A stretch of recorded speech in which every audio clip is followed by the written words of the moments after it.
Məhərrəm aradan sağ-salamat çıxandan sonra atını yavaşıtmadı. Süsəni yaylağından keçdi. Hər yerdə dərə aşağı gəldi. Gecədən xeyli keçmiş Qotur bulağına çatdı. Atdan enib daşları qızarmış sudan içdi. Yenidən yəhərə qalxdı. Daha vediyə az qalmışdı. Yol gəlib sırayla ucalmış qayalara çıxırdı. Buraya Kafir qalası deyirdilər. Onu keçmək, sarı torpaqlı təpəni aşağı enib kəndə girmək lazım gəlirdi. Belə də elədi. Daha at yavaş-yavaş getdi.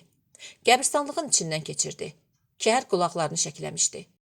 Yağının altında donub buza dönmüş yolun tapdaq qarı sınırdı. Orada-burada əyilmiş baş daşları qaralırdı. Məhərrəm çox döyüşlərdən çıxmışdı. Hər yerə baş vurmuşdu. Üstündən güllə yağmışdı. Qorxmamışdı. Amma həmişə qəbristanlıqdan keçəndə üşənirdi. Qəbristanlıqda heç bir qorxulu şey görməmişdi. Amma körpəliyindən eşitdiyi qorxulu nağıllar, rəvayətlər yadından çıxmamışdı. Qəbristanlığın yanından gecə keçəndə həmin əhvalatları gözləri böyümüş halda dinləyən uşaq olurdu. İndi də belə. Tükləri biz-biz dayanmışdı. Ona elə gəldi ki, arxadan gələn ağ paltarlı məxluqlar onu təqib edirlər. Dönsə, çiyninə qədər uzanmış dırnaqları görəcək. Atı tərpətdi. Qəbristanlıqdan keçdi. Kəndə girdi. Kəndin ortasında yenidən gəlib qəbristanlığa çıxdı.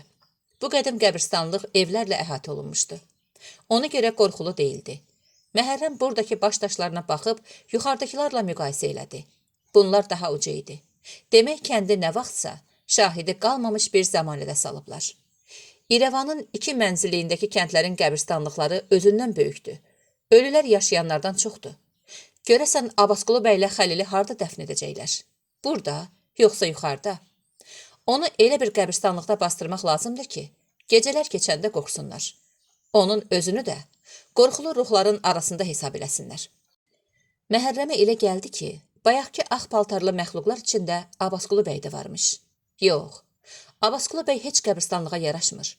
Bu iki qəbristanlığın heç biri ona layiq deyil. Onun yadına vedilən aşağıda, Qəmərlinin yaxınlığındakı Oğuz qəbirləri düşdü. Həmişə o qəbirlərin yanından keçəndə atdan düşərdilər. Atları yedəyləyərdilər.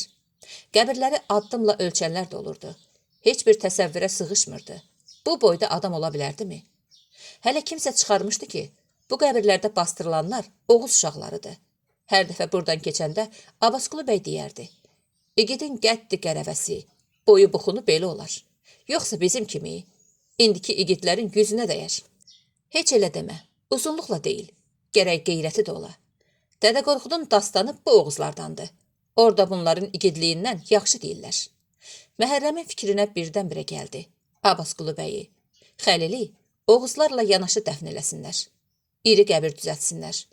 Baş daşlarına igidliklərini, qoçaqlıqlarını yazsınlar.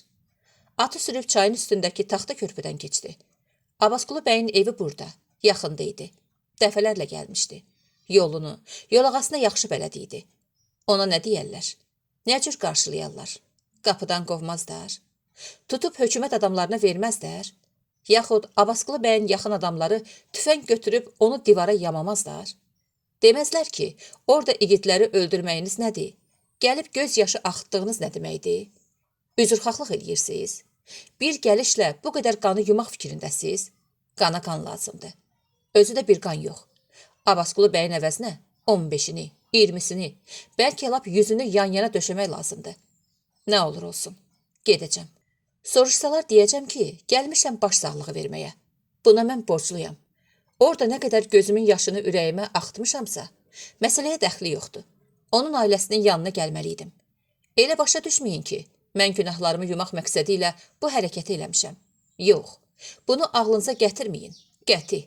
Onsuz da mənim vicdanım Abbasqulu bəyin yanında təmizdir. Nə qədər dəstəsində olmuşam. Dediklərini yerinə getirmişəm. O ki qaldı əmimin tərəfinə keçməyimə, bu ayrı məsələdir. Qandır, canciyərdir, keçmək olmur. Lap gözün görə-görə özünü odun içine atırsan. Çünkü böyükdür.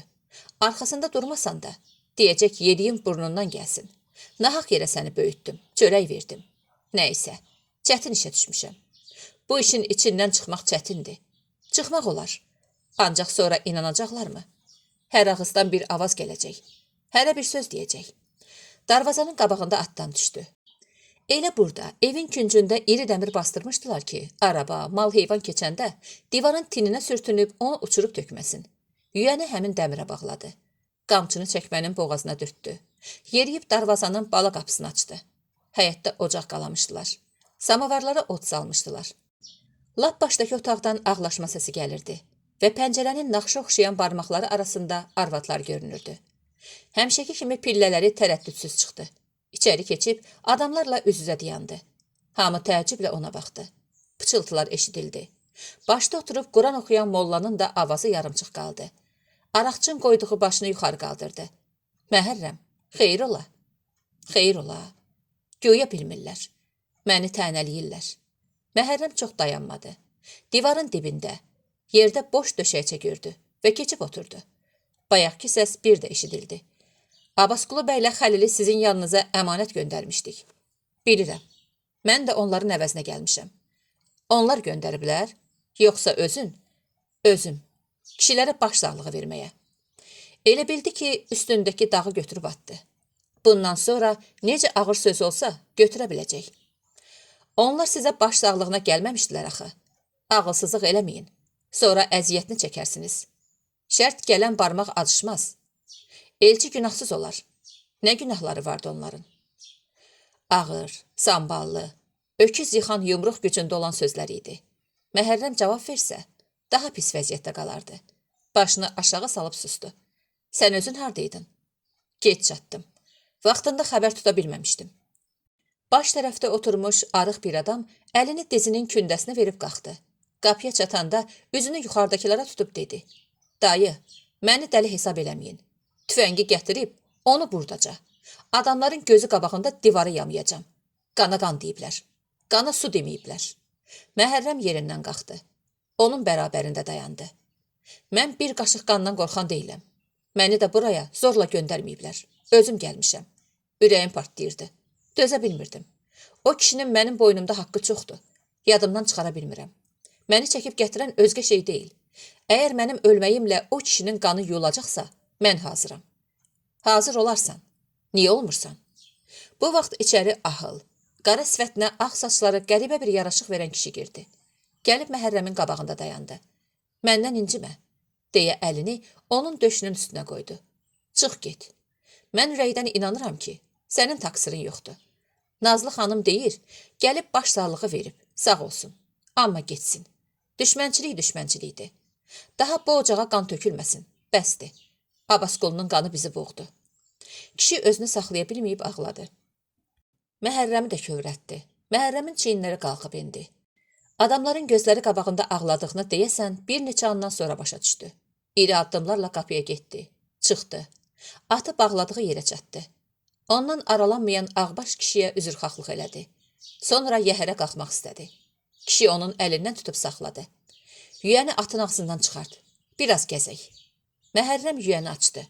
Ağbaş kişi əlini onun kürəyinə qoydu. O hərdən bir ətrafına göz qoyurdu. Qorxurdu ki, Məhərrəmə güllə atarlar. Yenə deyirəm, məni Abbasqulu bəyin ölümü atamın ölümündən də betər günə saldı. Elə fikirləşməsinlər, üstümüzə adam gələcəyinə görə qorxmuşam. Özümü qoltuğa vermək istəyirəm. Yox, mən qoltuğa girməmişəm. İnanıram.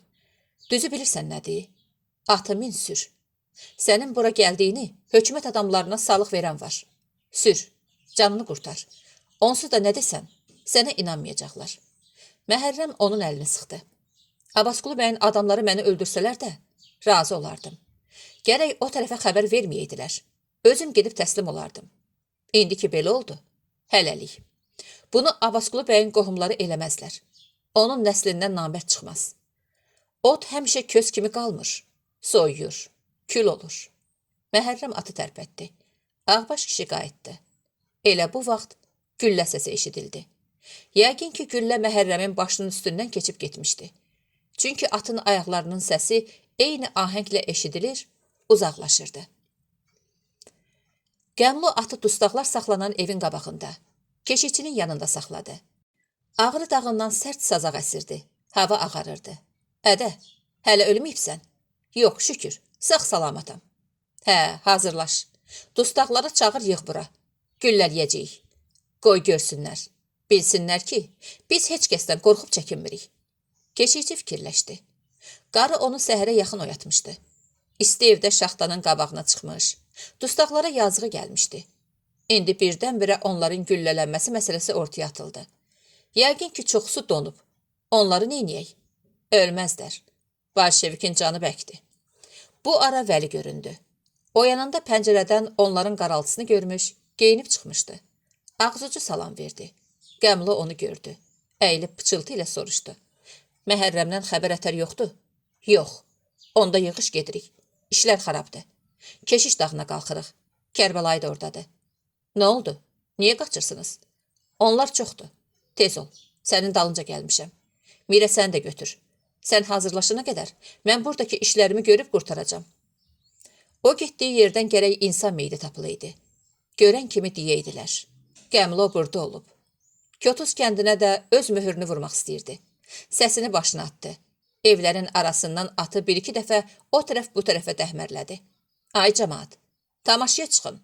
Görün bir nələr olacaq. Sizə məzə verəcəyik. Adamlar başlarını qapılardan çıxarır. İnamsız baxır. Bəzisi geri çəkilir. Ürəklilər küçədə görünürdülər. Qəmli dustaqlar salınan evin yanına çatanda burada xeyli adam toplaşmışdı. Vəli ona yanaşıb, əlini yumşaq, ipək bığına çəkib dedi. Qəmli, gəl qan tökmə. O birlərin altından çıxa bilməyibsən. Bu da sənə artıq yük olacaq. Qəmli atını sürdü, gür səslə dedi. Mən hər iki qardaşın əmrinə qulaq asmıram. Bir ağaya nökərçilik eləyərlər. Vəlinin dodağı titrədi. Sifətində, alnında damarlarının çırpıntısını hiss elədi. Qəmli keşikçiyə dedi. Aç qapını. Keşikçi açarı tələsdiyindənmi, ya nədənsə qıfıla sala bilmirdi. Bunu Qəmli görürdü. Özünü saxlaya bilməyib dedi. Ay rəhmətliyin oğlu. O oğlanlarını dünya üzünə bəs necə gətiribsən? Keşikçi qımışdı. Cavab verməyə söz tapmadı. Qıfılı bir təhər açdı. Qapını təpiyə etələdi. Qapı açılan kimi iri bir göz parıldadı. Eşşək qaçıb çölə çıxdı. Qoduğu dalınca düşdü. Evin içində dana, qoyun, keçi gözə dəyirdi. Ürəklənib qoduğun dalınca çıxan uzun qəzilli dıbrın boynunda qumrov cingillədi. Hamı mat qalmışdı. Keşikçinin gözləri bərələ qalmış. Ağzı açılmışdı. Bu nədir ədə? Köpək oğlu. Mən bura o bolşevikləri doldurmuşdum, yoxsa malı davarı? Qəmli, kəsdiyimiz duz çörək haqqı. Buradan heç bir addım o tərəfə qoymamışam. Bu nədirsə? Sirridir. Bəlkə qurban olduqlarımın burada əli var. İsmi əzəm oxuyublar. Onların hərəsini bir cildə salıblar. Qəmli ömründə belə əhvalata ilk dəfə rast gəlirdi. Odur ki, nə edəcəyini, kimi günahlandıracağını bilmirdi. Gözətçidən başlamağa qərar aldı. Əlindəki qamçını onun başına indirdi. Keşikçi üzünü tutub yıxıldı. Qəmli heyvanları atın döşünə qatdı.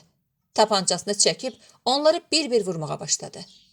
Onun keçdiyi qısa yolda keşikçi, qarnı ala dana, qumrovlu dıbır, ən nəhayət eşşək yıxılmışdı. Bir gülləsi isə boşa çıxmışdı. Qoduq soncuqlayıb qaçır, nişangaha gəlmirdi. Qəmli xəznəyə təzə daraq bastı. Hə, demək şəkillərini dəyişib mənim əlimdən qurtarmaq istəyirdilər. Çətin qurtararlar. Vallahi, göyün 7 qatına qalxsalar da canlarını alacam. Mirəsi arvad bu gecə yatmamışdı. Yuxu keşikçini alandan sonra qapını açıb pıçıldamışdı. Qaçın, mən Məhərrəmin anasıyam. Mənim oğlum da yəqin sizin kimi dardadır. Allah ona da kömək olsun. Dustaqlar, amin, amin deyib gecənin qaranlığında yoxa çıxmışdılar. Mirəsi arvad o qarının heyvanlarını gətirib bu evə doldurmuş. Açarı keşikçinin direkdən asdığı pencəyinin cibinə qoymuşdu. Mirəsə özünü getirib yerə yıxılmış keşikçinin qolundan tutdu. Onu qaldırdı. Ay qardaş, 50 ayaqlı ol. Kişi zarıyırdı.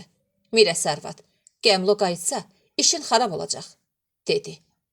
Kişini qarının yanına apardı. Qarı əl-ayağa düşüb məlhəm hazırlamağa başladı. Heyvanlarının qırıldığını görsə də bir söz demədi. Əvvəla Mirəsə söz vermişdi ki, əvəzini qaytaracam. İkincisi də bir o qədər adamın canını qurtarmışdı. Qəmli adamların yanına qayıtdı. Biyədəb söyüşlər söydü. Sanki ona qulaq asan adamların hamısını bu saat şüşəyə tutturacaqdı. Gedəcəkləri yeri, vəziyyəti 3-4 kəlmə ilə başa salmalı idi.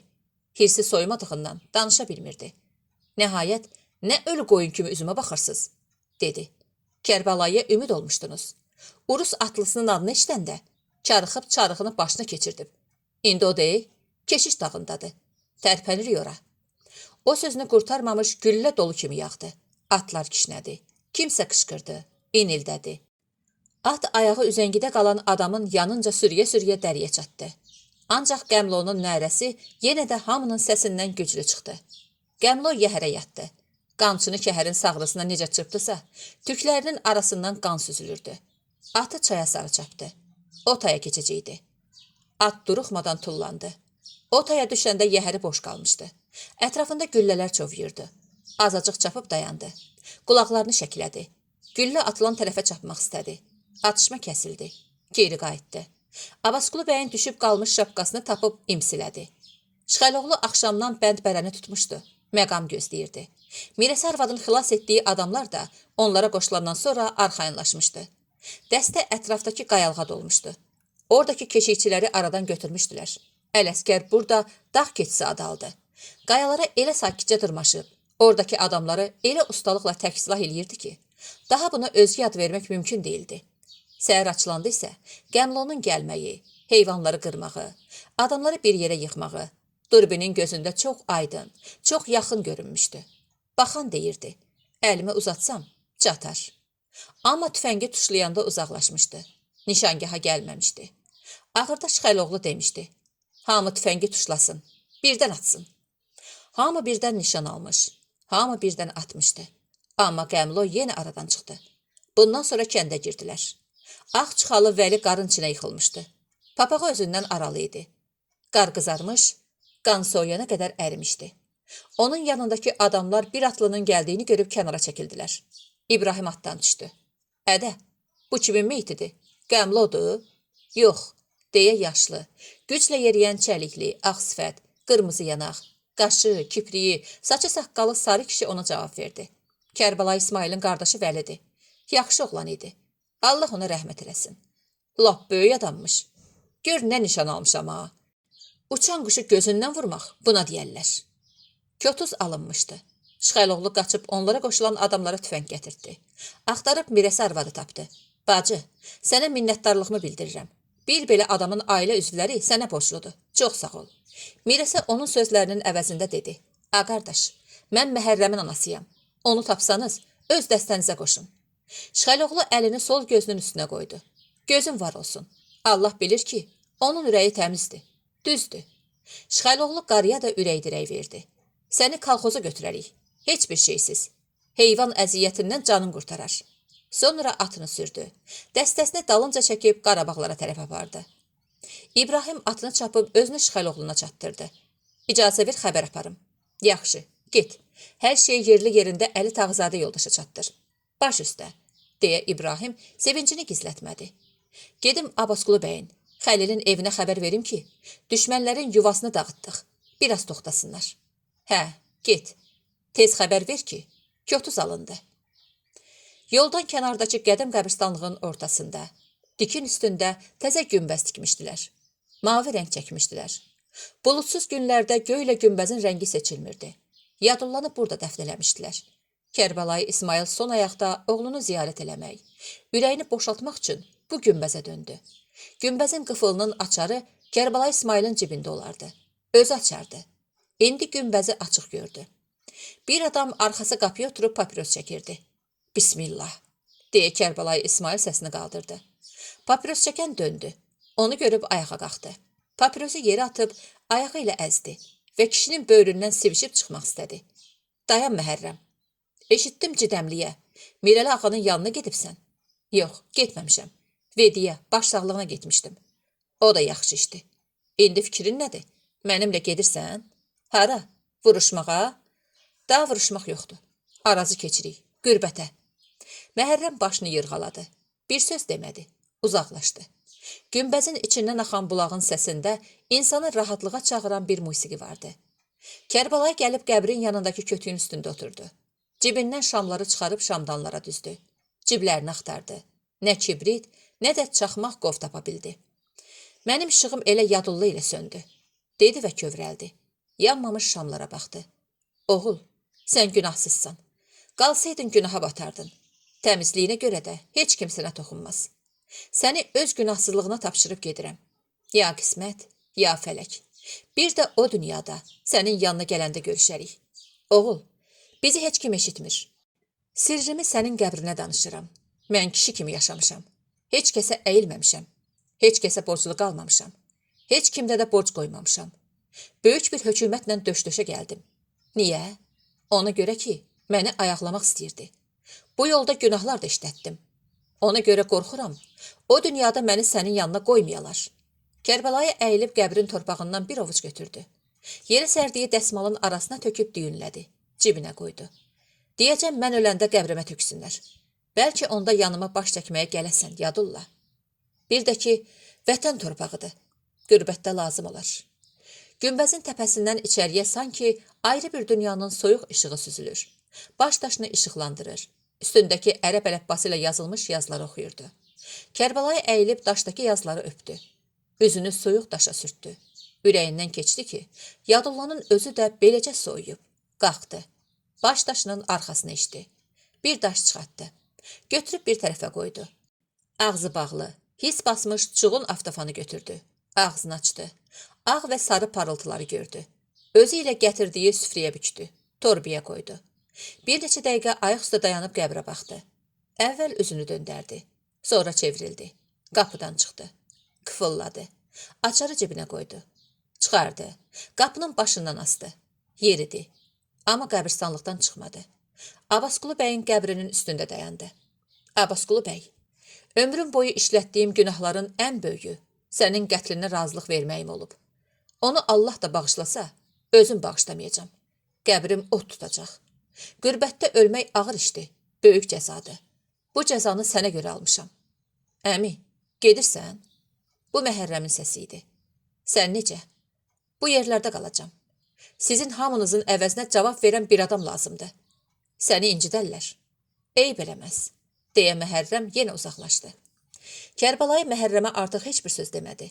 Yolda atını saxlamışdılar. Yəhərə qalxdı. Sonuncu dəfə çevrilib günbəzə, qəbirstanlığa baxdı. Qürbətdə vətən deyəndə cibindəki bu bir parça torpaq gözləri önündə dayanacaqdı. Çünki bu yaşında qürbətə getməyi ağlına gətirməmişdi. Elə bilirdi ki, son mənzili buradır. Mənzil uzanmışdı. Kərbəlayı atını tərpətdi. Qarlı yolla çapıb getdi. Qırmızı zirvə. Kərbəlayı atını birbaşa Ağrı dağına tərəf sürə bilməzdi. Yol yolağa bağlanmış, o tələyə düşmüşdü. Adamları da Keşiş dağına yığılıb onu gözləyirdi. Dağ dərə ilə, Xosrov meşəsinin qar basmış keçilməz, dağ cığırları ilə getməliydilər. Ağsu dərəsində çay buz bağlamışdı. Günəş doğanda parıldayan bu almaz indi neçə yerindən didilib dağılmışdı. Su görünürdü. Bu suyun başına qoşa badan dərəsinə oxşar dağ keçisi ləpirləri, dərinliyindən qarda ləkə kimi görünən canavar və ayı izləri düzülmüşdü. Hamısı buraya su içməyə gəlir. Heç birinin də qanı tökülməyib. Qar atın ayağı altında xırıldayırdı. İnsan niyə belə deyil? Birinin qanı qara-qırmızı rəngi olur. O birisi vətəni qoyub özünə qoltuqlarda yer axtarır. Üçüncüsü dayanıb öz cəzasını gözləyir.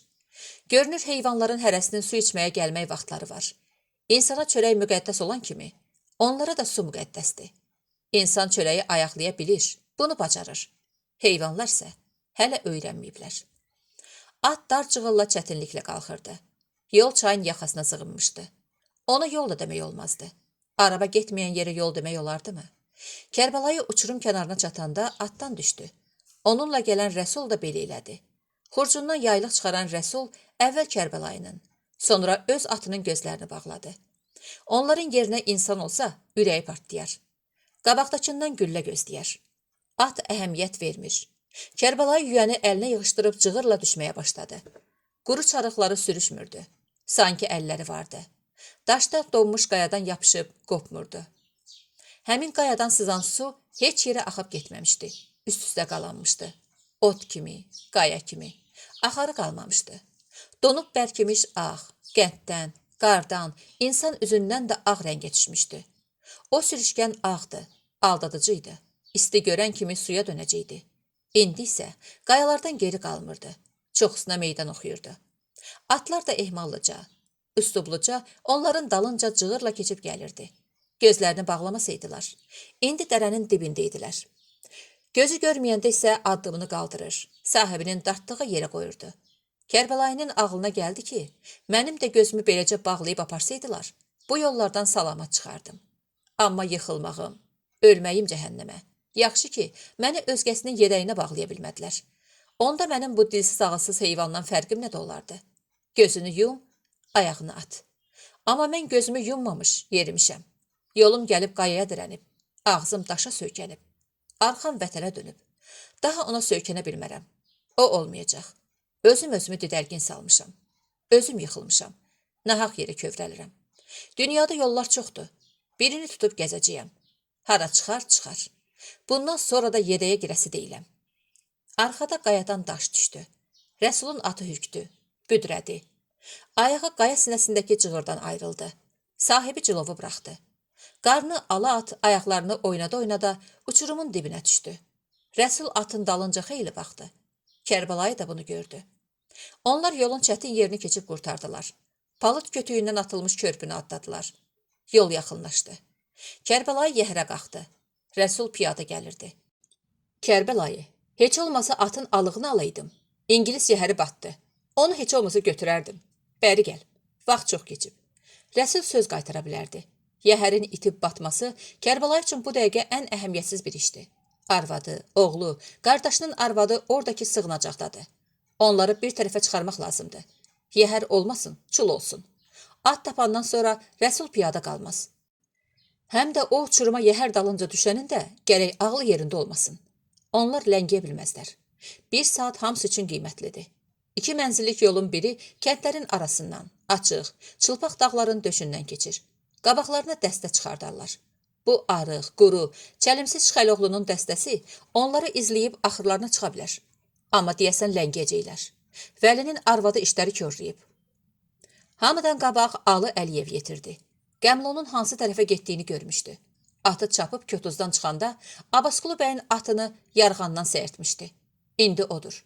At daşın dibinə sığınıb. Qəmlu isə yəqin ki, yarğanın dibində yaraldı. Bəlkə də gəbərib. Onları bir-birlərinə çataqlayıb gətirəndə Qəmloya yaxşı-yaxşı baxa bilmişdi. Onu öz kabinetində də təsəvvür eləmişdi. Əvvəl-axır özü dindirilməlidir. İstintaq aparılmalıdır. Nə olsun ki, hökumət əleyhinə çıxıb, adam öldürüb, nə qədər qan töküb. Elə-belə onu öldürmək, güllələmək olmaz. Məhkəmə eləmək lazımdır. İstintaqda onun ciyərini çıxarmaq lazımdır. Hər şeyi öz gözləri ilə görüb. Hələ onun qabağında dayandı, qalstukuna, şlyapasına baxdı. Sonra üstü noxud irilikdə qırmızı xalları olan qalstuku dartıb onun boynundan çıxartdı. Ayağına sarıdı. Carıxın bağı bəs eləmirdi. Axı təhqir olunmuşdu. Əvvəla əsir düşməyi, ikincisi də bu qalstuk məsələsi. Yoldaşlarından aldığı tüfəngi doldurub Qəmlu yıxılan yarğanın üstünə aldı. Əvvəl dinlədi. Səs yox idi. Bir-iki daş atdı. Çıx oradan, canavar köpək oğlu, deyə səsləndi. Cavab almadı. Sürünə-sürünə gəldi. Bura o qədər də dərin değildi.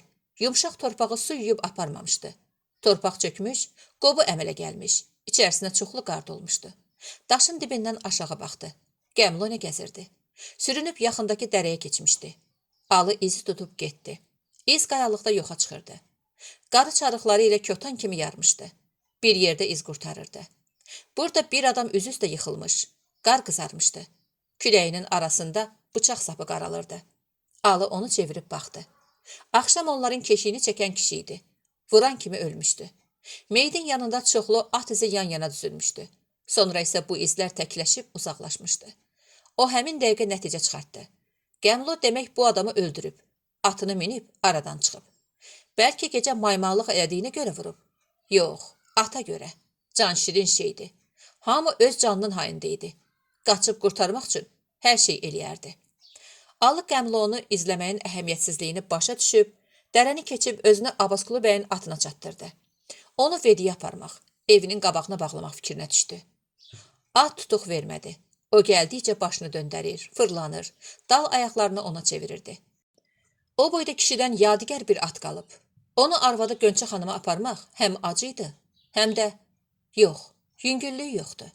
Hər dəfə qapıda kişniyəndə evdə ağlaşma qopacaq, ürəklər parçalanacaq.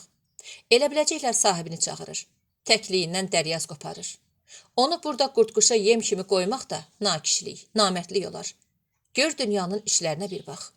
Yerişinə kəndlərin cəmaatı tamaşaya çıxan, yəhərində gəzdirdiyi adamın igidliyindən ona da pay düşən at, İndi lazım deyil heç kimə. Onu heç kəs minməyəcək. Kimin ürəyi gələr? Oğlu minməz. Göz dağı olar. Qohum-qardaş yaxın durmaz. Min söz söhbət çıxar. İlxıya qatılası deyil, bazarda satılası deyil.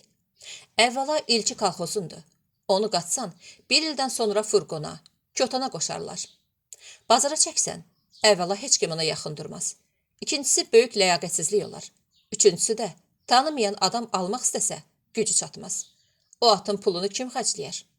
Bu yetimçilikdən betərmiş ki, igidin atı yetim qalanda, nə pis, nə dəhşət olurmuş. Şıxəloğlu uzaqdan atı manşırlamışdı. Dərəni keçəndə alnı da burada gördü. Tuta bilirsən? Deyə soruşdu. Tutmağına tutaram. Ancaq nə eləyəcəyik? Hara aparacağıq? Kimə verəcəyik?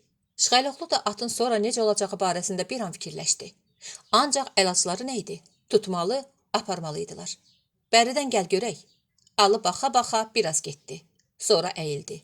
Abbasqulu bəyin papağının ulduzunun parıltısı gözünə dəymişdi. Nargiləsi rəngindəki parıltı onu saxladı. Papağı götürdü.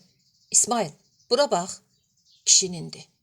Alı papağı əlində tutub, ulduzunu silib təmizləyə-təmizləyə ata yaxınlaşırdı. At bu dəfə qaçmadı. Bəlkə ulduzun işığı bulağından su axıb tüklərini islatmış gözünə düşdü. Ya nədənsə dayandı. Qoxunu təzədən aldı. Başını irəli uzatdı. Burun pərələri şişdi. Alı atın yüyənindən tutdu. Papağı onun üz gözünə sürtdü. Şıxəloğlu bu əhvalata baxıb özünü saxlaya bilməyib döndü. Gəl gedək, deyə bildi. Alı da, Şıxəloğlu da bir-birindən xəbərsiz ağladılar. Gözdən yox, ürəkdən. Duzlu göz yaşı axmadı. Belə olanda hər şey yüngül keçir. Elə ki, ürəkdən böyük bir ağrı olur. O ürəyi çıxarıb, özü onun yerinə girir. Bu ağlamaq kişi ağlamağı idi. Onun ağrısı heç vaxt keçmiş. Üstündən 30-40 il ötəndən sonra, qocalıqda yada düşəndə, bax, onda gözdən yaş çıxır. Çünki ürək o ürək deyil. Möhkəmliyini, təpərini itirib, kövrəlik yaranıb. Kövrəlik isə gözlə, onun yaşı ilə bağlı olur. Yaş axan kimi, kövrəlik əriyir, buz kimi suya çevrilir, gilə-gilə axıb gedir. Altından ot da bitər, çəmən çiçəkləri də. At alnın dalınca asan gəldi. Kənd dirilmişdi. Adamlar görünürdü. Küçüyə çıxmışdılar. Vedidən gələnlər Şıxəloğlunu gözləyirdilər. Bir yerə yığılmışdılar da. Atı görəndə hamı onu dövrəyə aldı. İcidin, qəhrəmanın atı əsirlikdən qayıtmışdı. Özü ölümün çəpərini, qalasını yıxa bilməyəcəkdi. Atı isə əsirlikdən qurtarıb təklik, sahibsizlik, yetimlik əsarətinə düşmüşdü. Şıxəloğlu onların qabağında yavaş, kövrək bir səslə soruşdu. Abbasqulu bəyin atını, papağını kimə tapşıraq? Eləsini deyin, ləyaqətli olsun. Kəlmələrini də demək istədi. Dilinə gətirməmiş utdu. Bura gələnlərin hamısı ləyaqətlidir. Döşünü güllə qabağına verməyə gələnin ləyaqətsizi olar. Adamlardan səs çıxmadı. Heç kim o ağırlığın, kədərin altına girmək istəmirdi. Alıya tərəf döndü. Özündən 7-8 yaş kiçik olan Alının xətrini çox istəyirdi. Döyüşə gedəndə gözünü ondan ayırmırdı. Şamıdan cavan idi. Belə döyüşlərdən geri dönəndə yaxın kənddən araba tapır, xalçalarla bəziyir. Ölən yoldaşlarını atın yəhərindən götürüb onun içərisinə qoyub aparırlar. Araba qabaqda gedir, özləri arxada.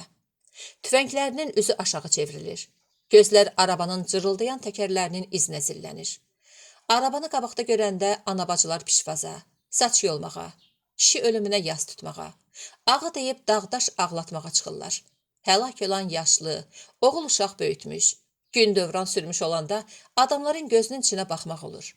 Cavan olanda, yanıqlı ağı arabadan arxada gələnlərin çoxusunun saçına sığal çəkib dən salır. Ömrün illərini yeyib gödəldir. Alı da cavan idi, gözə gələn idi, irəli çıxmış, savad almış adam idi. Hamıdan artıq lazım olacaqlıydı. Hələ neçə adama savad öyrədəcəkdi. Neçə düşmənin dilinə, işinə, bəd əməlinə kilit vuracaqdı. İsmailin onun geyimindən də xoşu gəlirdi. Bu işdə yaxşı adamlara oxşayırdı. Təmiz, səliqəli, xoşa gələn. Qırmızı taburda olanda onu özündən uzağa buraxmazdı. Deyərdi ki, qabaqda gedirəm. Sən məni arxadan qoru. İndi ona tərəf döndü. Alı, atı da, naqanı da sənə tapşırıram. Adamların arasında Məşədi Paşa danışdı. Ay Şıxəloğlu, qoy kəndə aparsın. Burada bizə göz dağıdı. Çək bağlı ağaca. Siz də evlərə dağılın. Maşallah, hamının dostu tanışı var. Bir stəkan çay için, canınız qızsın. Görək Vedidən nə xəbər gəlir. Alı atın yüyənini əlində tutmuş, papağı qoltuğuna vurmuş. Bayraq yanında quruyan əskər kimi dayanmışdı. Hara bağlayacağını bilmirdi. Şıxəloğlu Məşədi Paşanın sözünü ürəyində götür-qoy elədi. Belə fikrə gəldi ki, geriyə göndərməsin. Bu at onlara dərd gətirsə də, güc də, qüvvə də gətirir. Mirəsə arvad Vəlinin meydinin üstündə saçıyılırdı. Qarının evində ondan, meyitdən, ev sahibindən, qonşudan gələn 3-4 arvaddan başqa heç kim yox idi. Çox adam qorxusundan, bəziləri Kərbəlayının, Qəmlonun işinə qarışmadıqlarından gəlməmişdi. Kürd İbrahim demişdi ki, meyidi gərək atın üstünə çəkib Vediyə aparam, hamiyə göstərəm. Ona baxsınlar, tüpürsünlər, ibrət götürsünlər. Hələ deməsək, onu kəndlərin hamısının içindən keçirmək, adamları tamaşaya çıxarmaq lazımdır. Baxın, banditin, quldurun, şura hökumətə əleyhinə çıxanların axırı belə olur, deyib təbliğat aparmaq lazımdır. Şıxəloğlu ona təpinmişdi. Nə demişəm onu elə, özündən hoqqa çıxarma. Biz də onun qardaşının tayı deyilik, demişdi. Sonra Mirəsəni çağırmış, adamlarına tapşırmışdı ki, kömək eləyib dediyi yerə aparsınlar. Qaynı ilə danışmayan, onun yanında yaşmağını endirməyən Mirəsə yaxasını cırmış, səsini başına atmış. Oğlum Məhərrəm vay, deyə haray qoparmışdı. Ağlamaqdan səsi batmışdı, gözünün yaşı qırmışdı. Daha ağlamaqdan bir şey çıxmayacaqdı. Arvadları evdə qoyub bayıra çıxdı. Qızıl lalə bir gün doğmuşdu. Donmuş qar ulduz-ulduz parıldayırdı. Qar paltarlarını didib çıxan qayalar üşüyən kimi görünürdü. Yastı, yumru, rəng-bərəng çay daşlarının topasına oxşayan yastı yapalaq evlərin tüstüləri ona demidən qalxan tüstü kimi az, istisiz, alovsuz, uzaq kimi görünürdü. Kötüz dağının ağ yorğanı ərimiş zirvəsi ona doğma gəlirdi. Ora ucadı. Harda, uzaqda da, yaxında da olsa, Məhərrəm oranı görə bilər. Anabala baxışı budaqda birləşər. Bir-birlərinə yol tapmasa da, toqquşar. Ürək təsəllini yalnız bundan tapar. Bəlkə də onun gözləri buraya yox, o mavi göylərə baxır və heç bir şey görmür. Orada üzən çalaxanı da, gecə doğacaq ulduzları da, ayın qırmızı kürəsini də görməyəcək. Yalnız canavar bu gözləri axtarıb tapacaq. Öz bəbəklərinin yaşıl işığı altında bərq vuracaq. Sönük, ölü bir işıq qaytaracaq. Bütün bunları yalnız ana ehtimalı, yalancı təsəvvür, nəyəsə bənzətmə olduğu onun özünə acih olduğundan o qədər də təsirləmədi. İnandı ki, oğlu sağdı. Darlıqda olsa da, işığı dünyada arın arxayın gəzsə də, sağ-salamatdı. Başından bir tük də əski deyil. Cığırda yıxılmamaq üçün ehtiyat eləyə-eləyə, fikirlərini özünə dayaq verə-verə, gəlib bir yerə toplaşan adamların yanına çıxdı. Şıxəloğlu durbini gözünə qoyub, Qarabağlar yoluna baxırdı. Qaraltı görmüşdü. Durbini götürdü. İman, Ələskər, dədə bala, o yolun altını üstünü kəsin. 3-4 atlı gəlir, dedi. Qalanlar da kətdən çıxıb, qayalara dolsun. Adamlar ələyəğa düşəndə Mirəsə arvad gəlib çıxdı. Ay qardaş, müsəlman deyilsiz, meyit qalıb ortada. Mən arvad xeylağa qəbir qazacağam. Şıxəloğlu ona tərəf döndü. Ay Mirəsə bacı, biz buraya qəbir qazmağa gəlməmişik. Get, kənd adamlarından apar. Arvad əlacsız qaldı. Dilinə gələn ilk sözlər atdı. Görürəm, siz öldürün, ayrısı bastırar. Şıxəloğlu ürək ağrısı ilə yoğrulmuş baxışlarını ona zillədi. Söz demədi. Ancaq əlifba sonralar çıxıb və onu öyrənəndən sonra belə baxışları tərk ediblər. Onu savadsız, dil bilib, söz anlamayan adamlar da höccələməmiş oxuyar. Hər sualını, nidasını da yerli yerində tutardı. Yəni bizi üstəliyirsən, adam öldürənlər qalıb otur evdə. Onlara bir kəlmə deməyibsən. Biz nə günahın sahibi olduq ki, gəlib bizi top tüfəngi tutursan. Ürəyimizi yumşaq, üzümüzü yuxa görübsən. Mirəsə arvad gəldiyi kimi də getdi. Birinci qapını döyməmiş içəri girdi. Əli qara aftafalı kişi evdən çıxıb gəlirdi. Onun qabağını kəsdi. Ay əmi, taxtı çevrilmiş Kərbəlayının qardaşı Vəliyə güllə dəyib. Onu bastıran yoxdur. Müsəlman deyilsiz. Kişi aftafanı divarın dibinə qoydu. Yaylım gülləsi dəyib. Hər nə, ölüb də. Burada niyə bastırırsan qızım? Mən bastırsaydım, sənin üstünə niyə gəlirdim? Gəlibsən, yaxşı eləyibsən. Borcumuzdur. Soruşmaq ayıb olmasın. Suya tutturubsan. Mirəsə arvad söhbətin uzun çəkdiyini görüb qayıtdı. Kişi də aftafasını götürüb iştin dalınca getdi. Deyinə-deyinə getdi. Qəmli onu çağırmırsan, hamısı onun günahlardı. Onlar cəmaatı qırğına verəcək. Mən də meyit yığacam. Mirəsə arvad bir həyətə girdi. Evin yarısı təpənin qarnına girmişdi.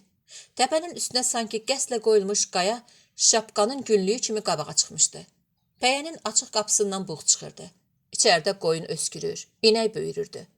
Həyəti isti peyin iyi başına götürmüşdü. Badyanı çiyninə qaldıran arvad pəyədən çıxdı. Mirəsəni görüb dayandı. Ağlına gəldi ki, ya dəlidir, ya da qapılara düşüb pay yığan arvaddır. Pəyədəki kişini çağırdı. Başı motal papaqlı adam pəyənin qapısından boylandı. Onun gözləri ağarır, burnu qızarırdı. Sifətinin qalan yerlərini qara qəzlə oxşar tük basmışdı.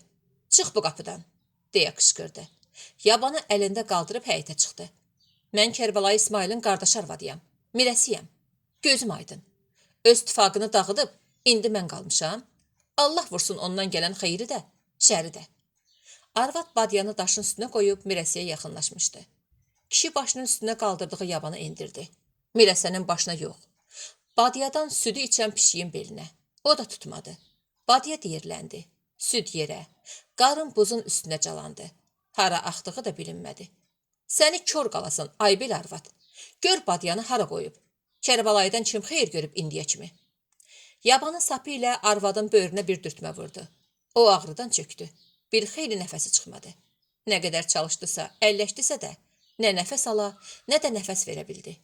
Ay öküz, arvadı öldürdün ki, sənin ayağın xeyirliymiş də, cəhənnəmə ölsün. O ölsə dünya qara yeyinəcək. İslamın bayrağı yatacaq. Arvad bu sözləri gözləyirmiş. Ayağa durdu. Əlini belinə atıb yanını çəkə-çəkə badyanı götürməyə getdi. Kişi pəyyə tərəf addımladı. Qapıya çatanda geriyə qandırıldı. Gəlib səni gizlədib saxlayaq? Səndən o kişilik? Nə olub mənim kişiliyimə? Kasıb mərd olar. Heç kimdən də bir belə qorxu mürküm yoxdur. Kərbəlayı İsmail gəlsin, onu da gizlədim. Elə adamların axırını elə-belə gördüm. O yerə qədər xoruzlanırlar ki, qabaqlarına özlərindən natırazı çıxsın. Sıçan yuvasını satın alsınlar. Kişi pəyyə girdi. Qapını çəkdi. Çölə çıxan buğ kəsildi. Mirəsə qayıtdı. Daha heç kimin qapısını döymədi. Meyidin yanında qara, xaç kirəmidli damın altında için-için ağlayıb, səslərini çıxarmayan arvadların yanına qayıtdı. Və yol uzunu öz qayını barəsində danışdı. Deyindi, söyləndi. Adamlar necə üzü dönük çıxırmış. Dünənə kimi düşdüyü evin qapısını neçə adam kəsirdi. Qonaq çağırırdılar. Hal-əhval tuturdular. Elə ki qaynının arxası yerə gəldi. Papağı başından düşdü. Daha heç kim onunla danışmaq da istəmir. Kərbəlayı bu qədər pis adamıymış. Özünə bir belə düşmən qazanıbmış. Öldürdükləri o tərəf, öldürmədikləri də onun düşməniymiş. Üzünün dönməyini gözləyirlərmiş. İman özünü qayanın üstündə bitmiş qaratikan kolunun dalına verdi. Buradan tüfəngini düz yola tuşladı. Atlılar dəriyə encək, onun tüfənginin lüləsinin nişangahından keçəcəkdi. Dədəbala ilə Ələskər də yerlərini möhkəmləndirib gözlədilər.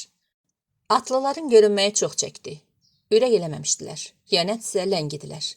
Bəlkə də yola baxmağa adam gözlədilər. Vedidən çıxandan İmanın ürəyinə əsməcə, titrətmə düşmüş, fikri tamam dolaşmışdı. Tələsirdi, uçurdu. Bu hisslərdən hərdən uçunurdu. Bircə özümü növrəstliyə çatdırıydım. Görəydim harda daldalanıb, kimin qoltuğuna sığınıb, kimə pənah gətirib. Kaş sağ-salamat olaydı. Yad gözdən uzaq, pis niyyətdən kənar olaydı. Mən qəhrəman kimi qayıdım, döşümə orden də yapışdırsınlar. Ən böyük vəzifəni də mənə versinlər. Əgər arvadın başında pis bir iş varsa, heç birinin əhəmiyyəti yoxdur. İman üçün namusdan yüksək mükafat yox idi. Özünə təsəlli verirdi, özünü arxayınlaşdırırdı. Növrəsdən namuslu, qeyrətli arvaddı. Kərbəlayı İsmail də mənə söz verdi. Qəmlodan gözüm su içmiş. Birdən axtarıb tapar. Fələk də olsa, onunla bacara bilməz. Ondan sonra gəl cəmaat arasında baş girlə, papaq gəzdir. Özünə də kişidir. Dünyanı dağıdaram. Özüm də baş götürüb uzaq bir vilayətə gedərəm. Dəstəyə qoşulub quldurlarla vuruşmağa gələndə əsas fikri də o olmuşdu ki, bu yolda canını qoysun. Qarpuz o yana. Vəhşiləşmiş düşmənin arasında yol açsın.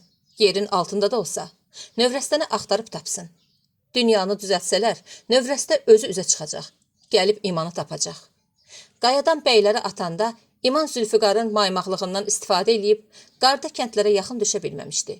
Gecə gəlib Qarabağların üstündəki qayada qarı deşib altında yatmışdı. Soyuq qarda isti yorğan olurmuş. Şirin-şirin yatmışdı. Yuxuda növrəstəni görmüşdü. Görmüşdü ki, qurşaqdan yuxarı çılpaqdı. Bədənindən buğ qalxır. Qolları, ətli döşləri, boynunda açdığı muncuqların yeri kağız kimi ağ qalan sinəsi yaşdı. Yuyunub nədir? Saçları ləçəyin altına yığılıb, bərk-bərk bağlanıb. İman əllərini ona tərəf uzatdı. Barmaqları soyuq buz bədənə dəydi. Üşüyürsən? Gəl bəri, yanım istidir. Növrəstə özünü İmanın qucağına atdı. İman onu özünə tərəf elə sıxdı ki, növrəstə yoxa çıxdı. Bəlkə də öz bədəni ilə birləşib bir oldu. Növrəstə də onu qucaqladı. Niyə yaşsan? Ax, sən gəlibsən, suya düşürdüm. Gəl səni də çimizdirim. Kirin pasın içindəsən. Gör nə qədər çöllərdə qalıbsan. Yox, tərpənmə, sonra çimərəm. İman onun dodaqlarından, çiynindən, sinəsindən, döşlərindən öpməyə başladı. Saqqalın yaman codlaşıb. Onu qırxarsan. İmanın söz deməyə vaxtı yoxdur. Tər onu basmışdı. Bütün bədəni giziltidən, coşqun bir ehtirasdan ibarət idi. Bircə bunu deyirdi. Növrəstə, mənim ürəyimə damıb, uşağımız olacaq. Olacaq İman, olacaq. Gedib mənə zoğal yığıb gətirərsən. Meşə alçası da. Nə tez? Növrəstə inciyib sivişərək onun qolları arasından çıxmışdı. Özünü atmış, dırnaqlarını yerə ilişdirib dartınıb sürüşmüş, yenidən tərpənə bilməmişdi. Sonra isə ondan küsüb uzaqlaşmış, qanadlı mələklər kimi uçub getmişdi. Hevelnak qantər içində oyanmış, özünü qar mağarada görmüşdü. Barmaqlarını qara ilişdirdiyindən donmuş, buza dönmüşdü. Sürünüb qar altından çıxmışdı. Şaxtalı gecə idi. Ayın işığı qarda, buzda parıldayırdı. Üfüqa qədər hər yer süd kimi ağarır, görünür, yaxşı seçilirdi. Kənd lap ayağının altında idi. Öz evlərini yerinə axtarıb tapdı. Pəncərəsindən işıq gəlmirdi. Onun çırağını söndürmüşdülər. Təkcə pəncərələri yox, divarları da qapqara qaralırdı. Görünür yandırmış, uçurub dağıtmışdılar. Qışda bayquş oxusaydı, İman deyərdi ki, bizim evin üstünə qonub. Əli növrəstə sarıdan üzüləndən sonra qayıtmışdı. Yola baxır, adamları nişangahda gözləyir. Fikrindən yenə də növrəstə keçirdi. Qınamasalar, o tərəfdən gələn adama güllə atmazdı. Yaxına buraxıb, yaxasını əlinə keçirər. Növrəstəni soruşar. Bundan sonra haqq hesab çəkərdi. Dikdə bir atlı göründü. Papağını əlinə alıb yuxarı qaldırmışdı. Ay Şıxayloğlu, hey! Dədəbala yoldaşlarından hövsələsiz idi. Tullanıb qayanın üstünə çıxdı. Papağını qabaqdakı görsün deyə, o da çıxarıb əlini aldı. Əvvəl pıçıldadı. Gözünüz orada olsun. Birdən məni vurub eləyərlər. Vurarlar. Ora niyə çıxırsan? İman nişangahdan baxırdı. Atın dırnağından tutmuş, kişinin əlindəki papağa kimi gəzdirdi. İstədiyi yerindən vura bilərdi. Ay adam, nə deyirsən? Şıxayloğluna deyin, gələn bizik. Mən Görabanlı Əkbər kişiyəm. Ələskər, Əkbər kişidir. Bizimkilər Qarabağları alıb. Birdən yalan deyər. Səsi də oxşayır. Dədəbala daha uca daşın üstünə çıxdı. Nədən bilək sən Əkbərsən? Səsin əvvəli çatanda axırı zəifləyir. Axırı itəndə əvvəli eşidilirdi. Buynuzunu görmürsən? Deyə atlı qışqırırdı. Hə, axı Körabanda keçi çoxdur. Deyə yavaşdan dinlənib, sonra yenə qışqırdı. Şıxayloğluna nə deyim? De ki, Əkbər xəbər gətirib. Onda özün tək gəl. Əkbər atını tərpətdi. Çapa-çapa gəldi. Papağını başına qoyub mauzer çıxartmışdı. Onlar gizlənən qayanın dibinə çatanda gözdən itdi. Səs aşağıdan gəldi. Ədə, birdən Qəmlonun adamı olarsınız. Adam tapmadın adını çəkməyə? Burada mənəm, Dədəbaladır, İmandır. Dədəbala da onun səsini tanımışdı. Tələsə-tələsə qayadan düşdü. Birdən tullanıb onun qabağında yerə düşdü. At diksindi. Əkbər mauzerini qaldırdı. Dayan. Ödürək olma görüm. Bu igidliklə düşmən üstünə gəlirdin. Doğrudan elə cin Dədəbalasan. Sən də yetim Əkbər olduğunu yaddan çıxarma. Kim yetimliyini yaddan çıxarar? Yaxşı. De görək Qarabağlarda nə var? Qarabağları da, dəhnəsi də almışıq. Sən öl Dədəbala. Elə ki Urusun pulemyotu maqqıllamadı. Kətdə adam qalar. Kötuzu almışıq. Şıxayloğlunun qırımına baxdıq. Gördük yox. Bir saata almasaq, özü kəndin üstünə tək gedəcək. Ələskər də, İman da qayadan endilər. Kötuza qayıtdılar. Şıxayloğlu durbinin gözlərində onları görəndən sonra arxayın-arxayın enməyə başladı. Uşaqlar, gəlin. Ataları yanıb. Kəndin yuxarısında Mirəsi arvad bellə qəbir qazırdı. Ay bacı, bu kətdə bir kişi tapılmadı. Yoxdur da.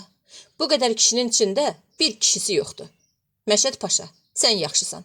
Barvada kömək elə. Qoy gətirib bastırsınlar. Məşədi Paşa beli alıb torpağın üstünə düşdü. Dona, daşa, qayaya baxmadı. Yeri yarıb yer açdı. Vəliyə qəbir qazdı. Vəlinin arvadı işləri körlamışdı. Arvad uşaq mağarada oturub soyuqdan büzüşmüşdü. Qəmlo çırpı gətirib mağaranın dibində ocaq çatdı. Yandırdı. Gəlin burada oturun. Kişilərdən çəkilən arvadlar indi ocaq başında onlarla bərabər oturdular. Əllərini ocağa uzatdılar. Kərbəlayı ocağa yaxın gəlmirdi. Demi çəkirdi. Var-gəl eləyirdi. Təzə işlərin yolunu axtarırdı. Hə, nə dərin fikrə gedibsən? Hamımızı huylayıb verdin qabağa. Sonra da Abbasqulu bəyin xatasına düşüb başını itirdin. İndi ara qaçırsan. Bir qotur keçini kolxoza götürəndə dünyanı dağıdırdın. Kəndi də verdin, ev eşiyi, qohum qardaşı da. Qəmlo mağaranın ağzını kəsib dayanmış. Bir əlini xəncərin qəbzəsinə, o birisini Mauzerin sapına qoymuşdu. Kərbəlayıya meydan oxuyurdu. Kərbəlayının düşdüyü vəziyyət bu qaranlıq mağara kimi idi. Hər yerdən tutulmuşdu. Bir çıxış yolu vardı. Onları yenə necə olsa Qəmlo otaya keçirə bilərdi. O da mağaranın ağzını kəsmişdi. Kərbəlayı ona baş qoşmaq istəmədi. Qəmlosa onu çox çətin bir söhbətə çəkirdi. İndi nə eləyəcəyik? Bir tədbir tök də. Axı sən padşahımız idin. Ağlın, kamalın yerə göyə sıxmırdı. Mənə nə var? Harda olsa başımı dolandıraram. Bu arvad uşaq neynəsin? Çəkil görüm. Mənim dərdim səninkindən az deyil. Sənə 100 dəfə dedim ki, o kişiyə toxunmayaq. O bizə pis niyyətlə gəlməmişdi. Elədin, indi cəzasını çəkirik.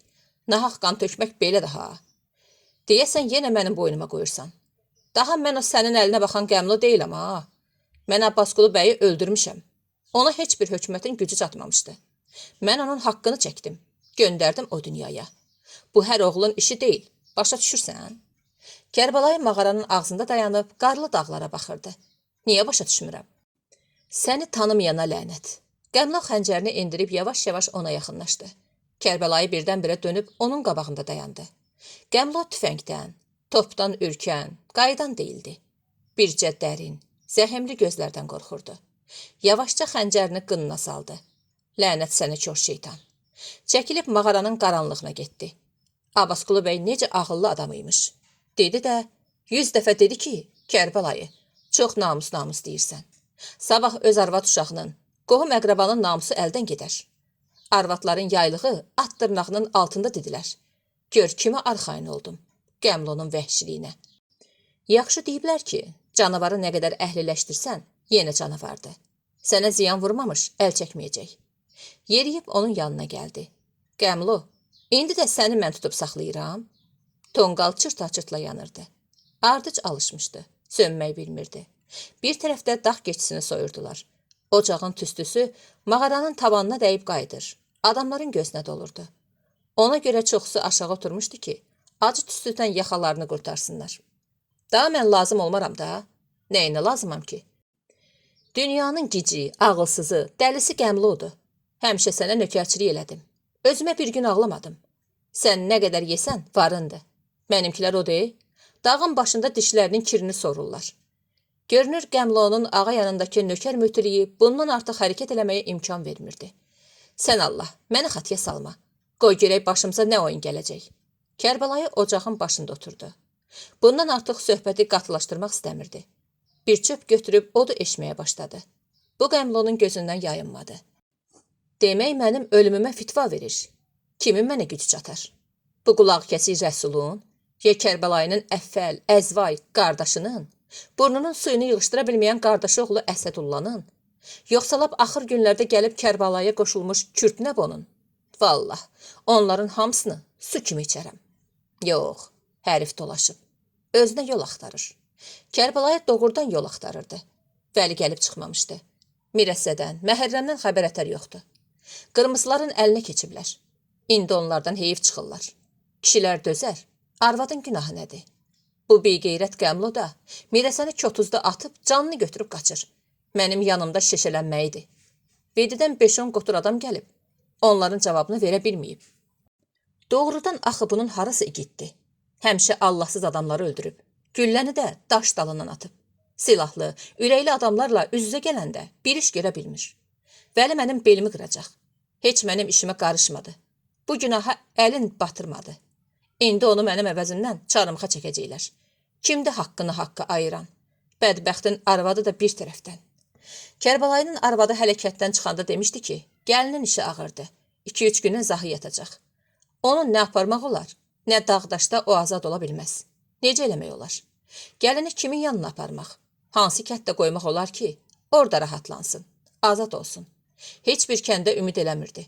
Məşədə Cəlil rəhmətə gedib. Oralarda da elə bir etibar eləməli baş papaqlı yoxdur. Xeyli fikirləşdi. Hiss eləyirdi ki, arvadın gözü ondadır. Lal baxışları ilə soruşur. Onun fikrini bilmək istəyir. Nə qədər gec deyil, ona bir əncam çəkilməlidir. Sancısı başlasa, hər şey qurtardı. Bu dağdaşda uşaq üstü öləsidir. Kimin yanına aparmaq olar? Sağ olsaydı, Abbasqulu bəyin qapısına gedərdi. Geri qaytarmazdı. Daha kimi qalır? Vay elimi, vay, mənim heç dostum, arxalandığım adam yox imiş ki. Yoxdur çıxış yolu, ölməlidir. O birislərdən artıq deyil ha. Mağaranın ağzına daş düşdü. Sonra ayı anqırdı. Arvadlar qışqırışdı. Yekə, qıllı boz ayı dal ayaqları üstünə qalxıb mağaraya gəlirdi. Kişilərdən heç kim tərpənmədi. Qəmlo yerindən sıçrayıb düz ayının üstünə getdi. Görünür, ayı bir belə qonaq gözləmirdi. Duruq qalmışdı. Tüklü, yapıncılı, başına saçaqlı papaq basmış Qəmlonu görəndə irəli yeridi. Özü də davakarlıqla yox. Mehriban. Görünür, qarışıq salmışdı. Qəmlo ayı ovuna çox getmişdi. Güllə atmamış, çox ayı öldürüb leşini atı yükləyib gətirmişdi. Onun özünün ayı ovu üsulu vardı. İndi də həmin üsulu eləmək istədi. Adamların, arvad-uşağın gözünün qabağında. Mağaraya əvvəldən ucu haça ağac qoymuşdu. Görünür, ayının gələcəyini gözləyirmiş. Həmin ağacı götürüb irəli cumdu. Haçanı heyvanın çənəsinin altından saldı. Bir tərəfini yerə dayaq verdi. Ayı elə beləcə qaldı. Əllərini xeyli çaldı. Bir şey çıxmadı. Bundan sonra xəncəri çəkib ayının qarnına soxub döşünə qədər cırdı. Bağırsaqlarını, içalatını çölə tökdü. Yalnız bundan sonra ağacı çəkdi. Ayı anqıra-anqıra yıxıldı. Əlləri, ayaqları ilə bağırsaqlarını qarnına yığmağa çalışdı. Tez-tez anqırır, ağzından, burnundan, bağırsaqlarından buğ qalxırdı. Kərbəlayı dözə bilmədi. Ay zalım oğlu, öldür də, qoy canı əzabdan qurtarsın. Yaxın gəlməyin, indi özü gəbərəcək. Ayı xeyli əzabdan sonra sakitləşdi. Qəmli onun dərisini soymağa girişdi. Aşıq Xudaqulu burada olsa, başını ona verərdik, bir-iki ağız oxuyardı, dedi. Hamı qorxu içində sakitləşib Qəmloya baxırdı. Öz yurd yuvasından didərgin düşmüş Qəmlo isə yurduna yuvasına, mağarasına qayıdan ayının dərisini boğazından çıxartdı. Gözünün altı tuluqlanmış Rəsulun canında üşütmə vardı. At qayadan uçandan başlayan titrəmə mağarada daha da şiddətlənmiş. Onu baş ağrısı, ürəyi bulanması tutmuşdu. Özünü güclə saxlayırdı. Gözü Qəmloda qalmışdı. Əvvəl bir Kərbəlayını yanladı. Ürəyindəkini demək üçün cəsarətləndi. Ancaq bayaq Qəmlonun xəncər çıxartmağı, Kərbəlayı İsmail'la bozallaşması, dildilə gəlməsi onu saxladı. Kərbəlayı ona söz deməz, ağız açmaz. Özü qalxıb ac it kimi bulana-bulana Qəmlonun yanına gəldi. Qəmlo onun qulağını çərtəndən ona bir kəlmə də deməmişdi. Artıq əlacı, ayrı çıxış yolu yoxdur. Belə olmasa yollarda qalar. Meydini qurtquş dağıdar, qəbri də bilinməz. Onun qəbri də heç kimin yadına düşəsi deyildi. Kim onu axtaracaq? Üstündə halva paylayacaq, göz yaş ağıdacaq. Ancaq insan belədir ki, öləndə də özünə rahat, sakit yer axtarır. Hə, nə bazar iti kimi yanımı kəsibsən, deyə Qəmlo Rəsuldan soruşdu. Ölürəm Qəmlo, öl də, mən həkiməm. İndi həkimdən də başsan, bilməmişdim.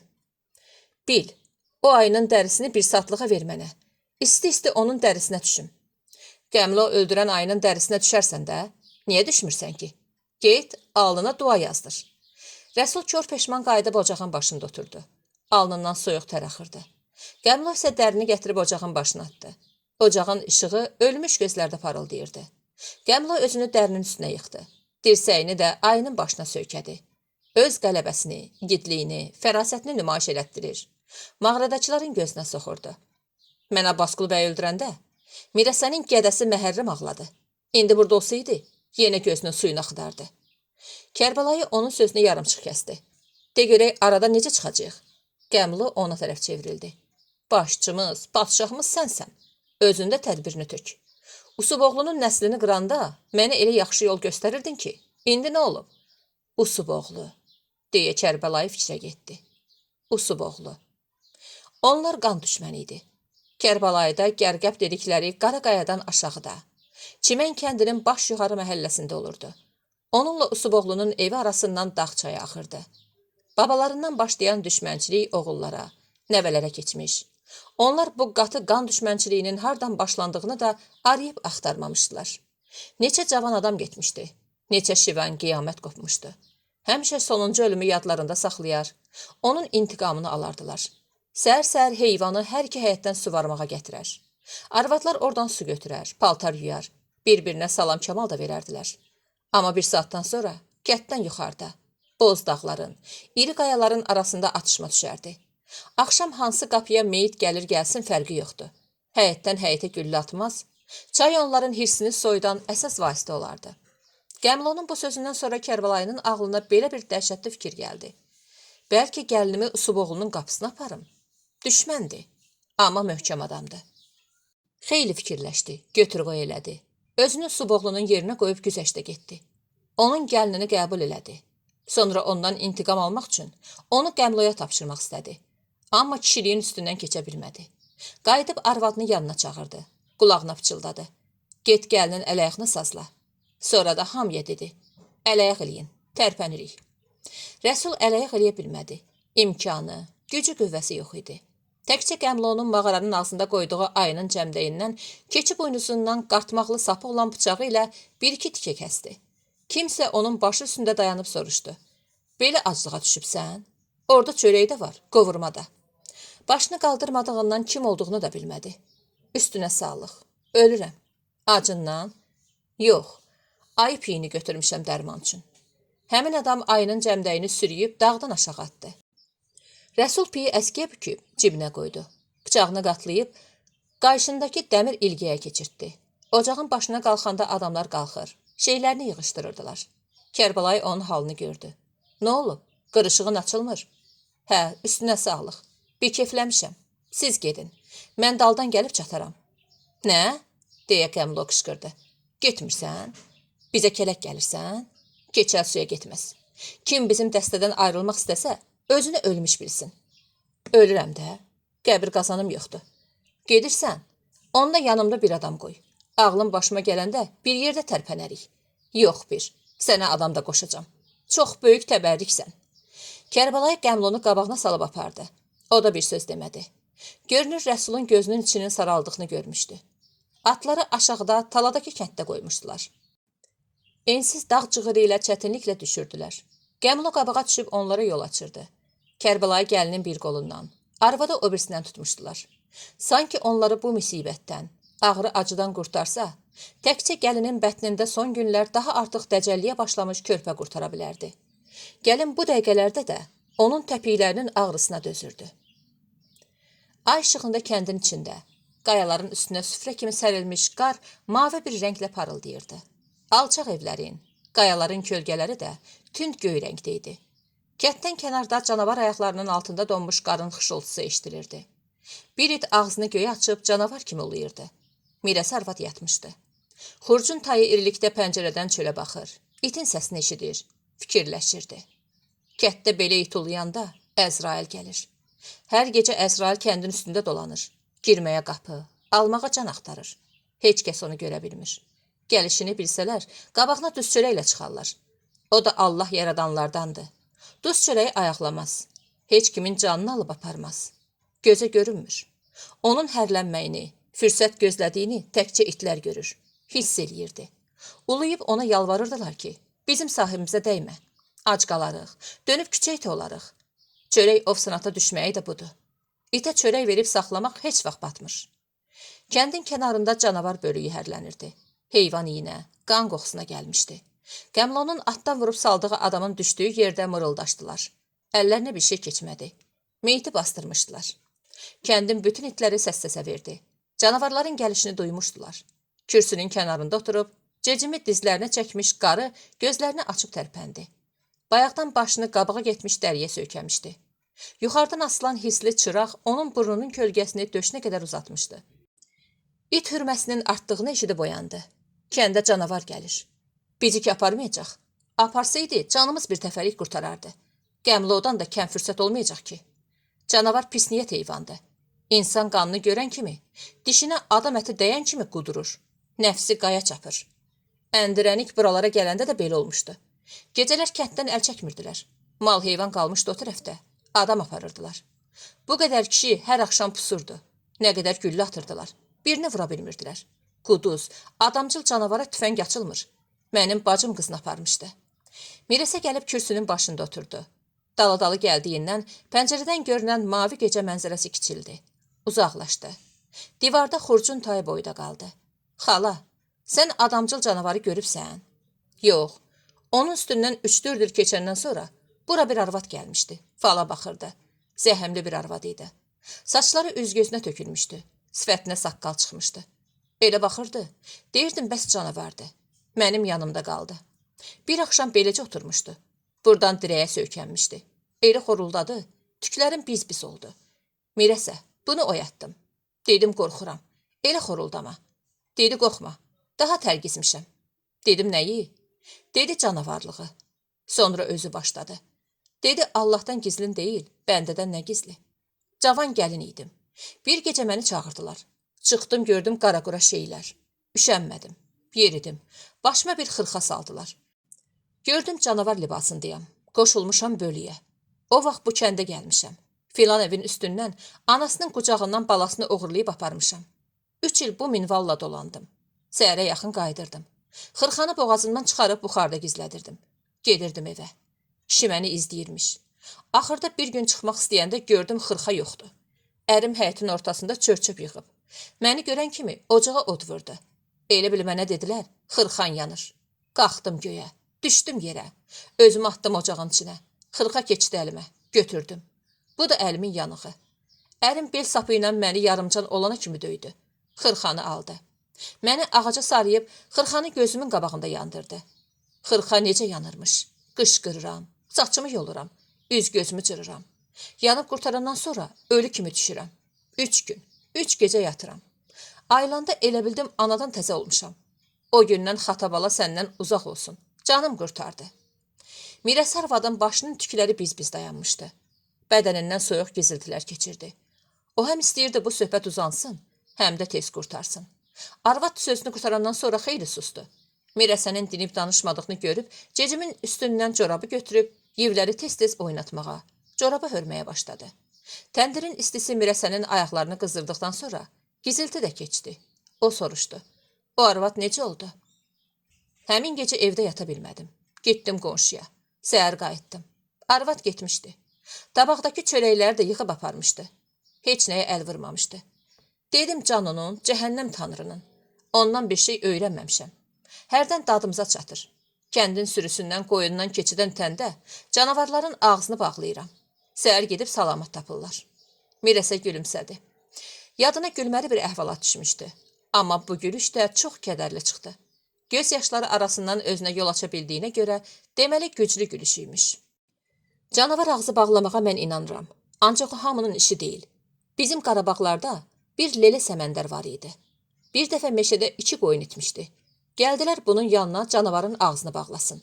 Oxuyur, üfürür, deyir gedin, arxayın yatın. Sabah gedib meşədən gətirərsiz. Səhər gedib görürlər ki, bəs qoyunların sümüyü qalıb, gəlib lele səməndərə əhvalatı deyirlər. Özünü itirmir. Arxayın ol deyir. Biraz ağlım çaşıb. Canavarın ağzı əvəzinə yerini bağlamışam. Yediyi qarnında qalıb, onu öldürəcək. Qarı da güldü. Mirəsə yenə də əvvəlki vəziyyətinə qayıtmışdı. Süst, yaslı, kədərli. Xala, canavarın ağzını bağla. Çöldə heyvanın qalıb? Yox da, yenə olsun. Bağla. Qarı yumaqdan biraz ip qırdı. Dodağının altında nəsə oxuyur. Barmaqlarını dilinin ucunda yaşlayıb hərdən bir düyün vururdu. Düyünün sayı 7-yə çatanda qurtardı. İnşallah, hamısının ağzına qıfıl vuruldu. Məhərrəm anası ölmüş, indi hardasa bu dağ daşdadı. 2 qanadlı təyyarə hərlənib, güdüyün düzündə düşdü. Bu düz də qarın altında qalmışdı. Özü böyük Vedi ilə Çimək kəndlərinin arasında idi. Sağda və solda alçaq, quru təpələr, dağlar uzanıb gedirdi. Abbasqulu bəy də yoldaşları ilə bu düzün sinəsi ilə uzanıb gedən cığırla keçmiş. Geri qayıtmamışdılar. Onları gətirməyə böyük bir dəstə gedirdi. Əli Tağızadə təyyarədən düşdü. Qulaqlarını örtən qulaqlıqları qaldırıb papağın üstündə düyünlədi. Pilotla sağollaşıb onu gözləyən adamlara tərəf getdi. Güdüyün düzünə onun üçün at gətirmişdilər. Atlar təyyarənin səsindən hürkmüş. Amma Məmməd Cəfər onların yüyənini əldən verməmişdi. Tağızadə qara baxıb fikirləşirdi. Bəlkə də qar onların qanının torpağa tökülməsi üçün yağıb. Bu torpağa nə qədər qan tökülməlidir? Axı bəsdir. Qar əriyəndə qan da yoxa çıxacaq. Torpağın isə heç nədən xəbər olmayacaq. Atları çapıb dayandı. Qolunu boynundan asmış Şabanzadə salam verdi. Bu nə gündür? Qohumumla güləşdik, Qəmloyla. Qohumsunuz? Bəli, mən vura bilməzdim. O səni çoxdan vurub. Niyə gəlirdin? Deyirəm gör nə qədər əsrin təzadları var. Təyyarədən düşüb, ata minirik. Şabanzadə bir söz demədi. Məmməd Cəfər atı Tağızadənin yanına çəkdi. Minməyini kömək elədi. Özü isə pay piyada geriyə qayıtmaq üçün yol aldı. 4 atlı isə yuxarıya, dağlara üz qoydu. Bir saata Qarabağlara çatacaqdılar. O kişilərin meyitlərini gətirib hörmət-izzətlə dəfn eləmək lazım idi. Atlar dəriyendilər. Buraya Ağrı görünməz deyirdilər. Yol aşağı enən kimi o boyda Ağrı dağı gözdən itirdi. Dərədən su axmırdı. Amma yəqin ki, gələcəkdə onun üstündən körpü salacaqdılar. Nəhəng zirvə dayaz bir dərədə batmamaq xətrinə. Şabanzadə, nə hazırlıq görübsən? Abbasqulu bəyin arvadı ilə danışmışam. Dedilər kənd qəbristanlığında dəfn eləyək. Razı olmadım. Raykomun qabağında bağ salarıq. Qəbirləri də orada olar. Yox, məktəbin qabağı yaxşıdır. Qoy şagirdlər hər tərəfli onları görsünlər. Daha yaxşı fikirdir. Demişəm tabut düzətsinlər. Ustalar işləyir. Axşama çatdırarlar. Gərək at üstündə gətirək. Bu yollarda maşın işləməz. Yolun sağ tərəfində çay axırdı. Daha doğrusu buzun altında axır. Səsi eşidilmirdi. Körpüdən o tərəfdə böyük bir kənd vardı. Çimən kəndi. Evlər bir-birinin qarnına girmişdi.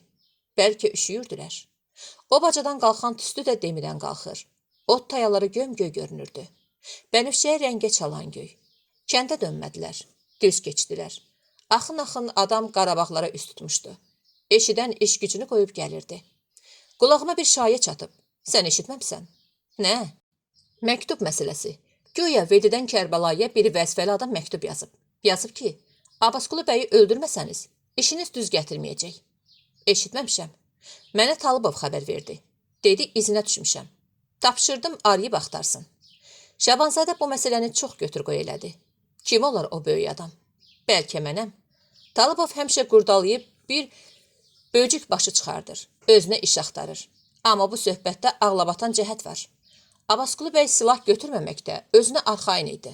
Bilirdi ki, Kərbalayı İsmail ona güllə atmaz. Uzaq başı acı, ağır bir söhbət eləyəcəklər. Bir-birini inandırmağa çalışacaqlar. Vəssalam. Birdən bu 2 nəfərin ölümü çıxdı araya. Görünür Kərbalayını bu işə təhrik eləyən var. Ağlabatan işdir. Öyrənərik. Kimdirsə, tapıb ortaya çıxardarıq. Onlar adamlara, tanıdıqlarına və tanımadıqlarına salam verib keçib gedirdilər.